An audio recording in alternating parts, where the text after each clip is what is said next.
So hello, I'm Athleen Rietze, and this year I had the chance to work on the MALBEC project during an internship with the Paris Observatory.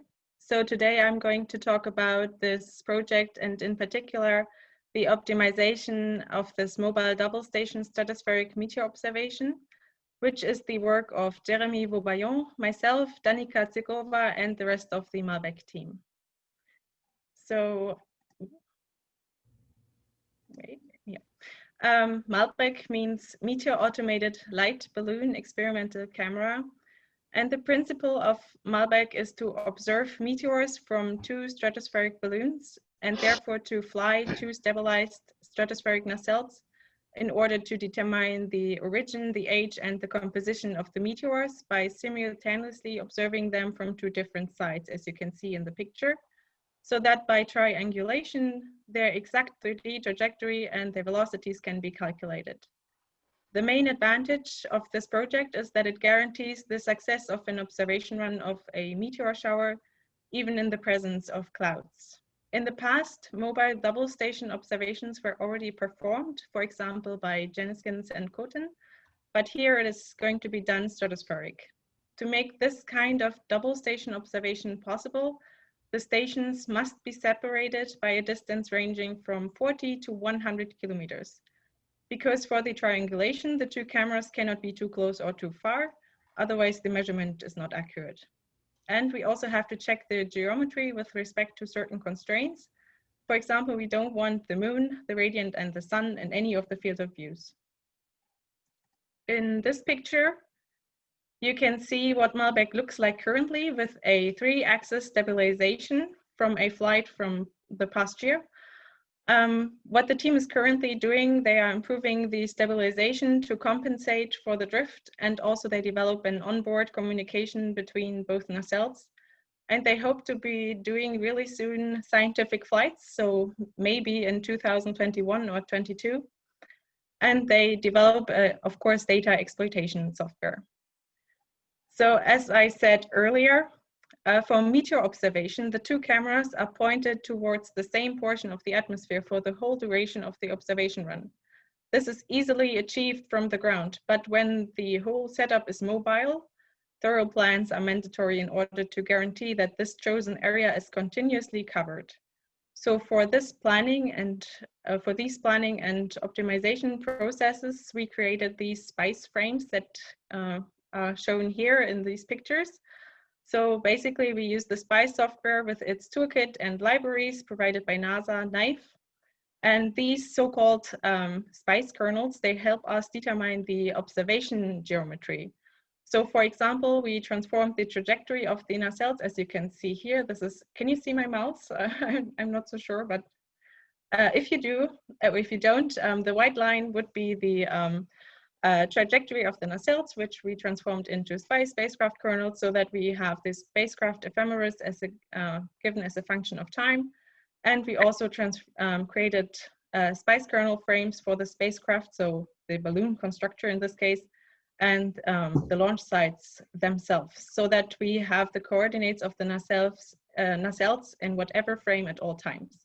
So as you can see, we need a lot of frames, such also as reference frames, if you can see my mouse, and also instrument frames, which contain information about the field of view size, the shape and the orientation, of course, and we need information about the orientation of the spacecraft itself, so our balloon constructor. With doing all of this and more, which turned out to be more complicated than we first thought, it makes it easier to use this auxiliary data for the following steps.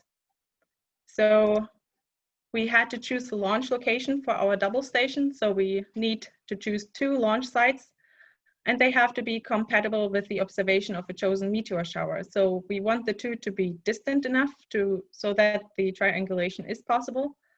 But we also want to choose the launch sites so that it is actually feasible. So it also depends on aviation control, etc. We also we need a flat area with no trees in the surrounding areas in order to launch the balloons.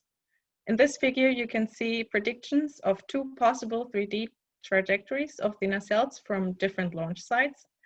And for this specific example, we have to double check these predictions in the following steps. For the physical distance, so the relative distance between the nacelles, and the angular separation, so that we can basically verify the original conditions are met. First, we are going to have a look at the physical distance between the nacelles as a function of time since the takeoff. So basically the takeoff time will be at time 0, and the end of the flight would be here, if you can see my mouse. So in this, this figure shows the result for typical calm atmospheric conditions. So here it is seen that the relative distance only varies by a few kilometers, and it stays within the desired range, which I mentioned earlier, between 40 and 100 kilometers for the whole observation run. Under such conditions, a double station observation is feasible, but under different wind conditions, these chosen launch sites might not be our first choice. So this means for us, we need to make use of the communication between the nacelles so that we can change and adapt the camera pointing azimuth even during the observation run. That is because the nacelles are, of course, more sensitive to changes in the wind than, for example, airplanes. As the next step, we had a look at the angular separation. So here you can see these angular separations for the duration of the flight as well. And as I mentioned earlier, we don't want the radiant, the sun, or the moon in the field of view. So our constraints herefore are that for this specific case, with this field of view, that the angular distance between a camera bore site and the radiant, the moon, and the sun is above 30 degrees. On the left, or in the left picture, you can see the result for the case that if the two cameras are directly pointed at each other, so if there is no azimuth offset. But you can also see that the distance, the angular distance between the camera bore site of camera 2 to the radiant is lower than the chosen criterion of 30 degrees. So that would mean that that the radiant would be in the field of view, and we don't want that. So the solution would be to shift the azimuth and the elevation of the cameras. And if you apply an azimuth offset of 20 degrees, you have the result which is shown on the right-hand side. So here you can see that the value is above 30 degrees, and this way the azimuth offset of 20 degrees is necessary to satisfy the chosen constraints, and it makes the observation possible. With this necessary azimuth offset, we are going to have a look at the field of view, because if you apply this offset, it changes also the atmosphere surveyed area and the shape. So in the figure on the left-hand side, you can see that the overlap of the field of view is not perfect anymore, the overlap of both field of views. So we also computed the atmosphere area surveyed by both cameras as a function of time for different cases. And that showed that in order to maximize the observation run efficiency, a camera roll offset needs to be applied.